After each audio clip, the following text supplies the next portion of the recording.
Hi everyone, welcome back to the World Journal.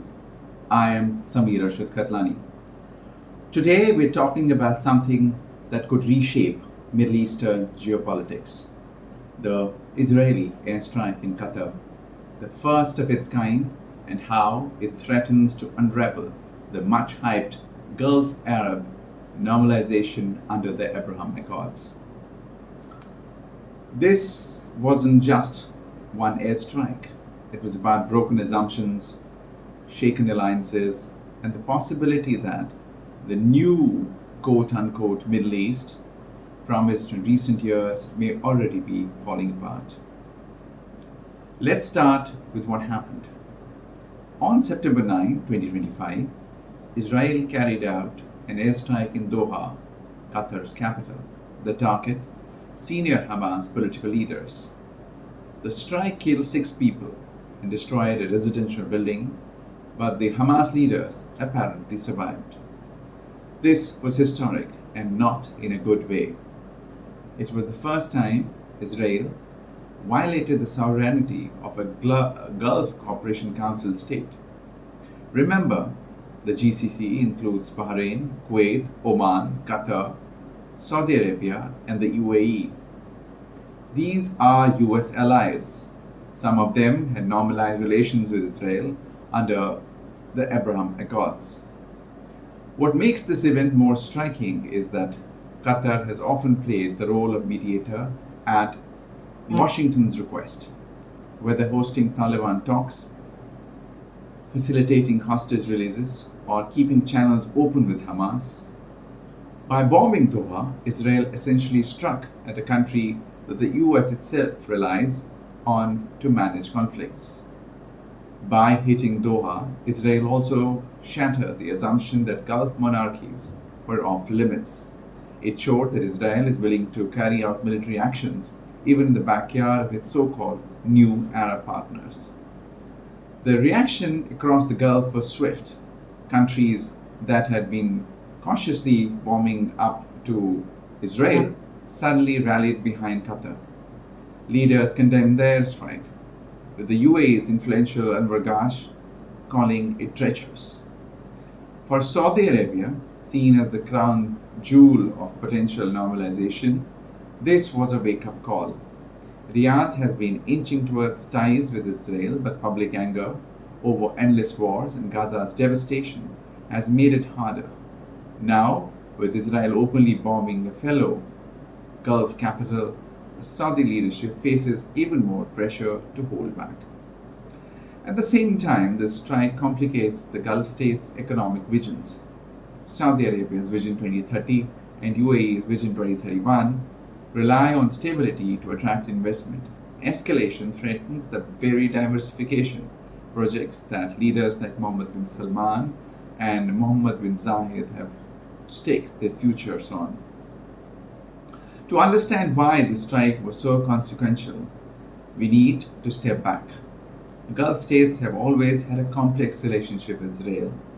In 1948, Saudi troops fought in the first Arab-Israeli war. In the 1970s, GCC states joined the oil embargo to pressure the West against Israel. By the 1990s, there was a thaw. Qatar and Oman hosted Israeli trade offices, and Israeli prime ministers even visited. But Israeli assaults on Palestinians repeatedly shut those doors, like in 2000 when Oman closed its Israeli office, and 2009 when Qatar did the same.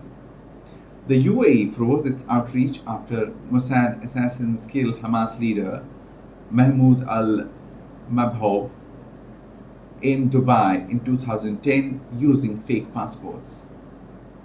Then came the Abraham Accords in 2020. Suddenly Bahrain and UAE were shaking hands with Israel, marketed as new era of peace and prosperity. Normalization wasn't only about diplomacy, it reshaped Jewish life in Gulf too. Synagogues were renovated in Bahrain, kosher restaurants opened in Dubai, and Jewish holidays were celebrated openly. Prominent Jewish figures like Nancy Khedori and Hoda Nonon in Bahrain symbolized this shift. For the first time in decades, Jewish communities in Gulf began stepping into the public life. It looked like centuries-old tradition of coexistence could be revived even as Israel-Palestinian conflict raged on. But now, after the Doha strike, all of this is at risk. The fragile bridge built between Arab leaders, Gulf Jews, and Israel itself may not withstand the backlash. And let's not forget the deeper history.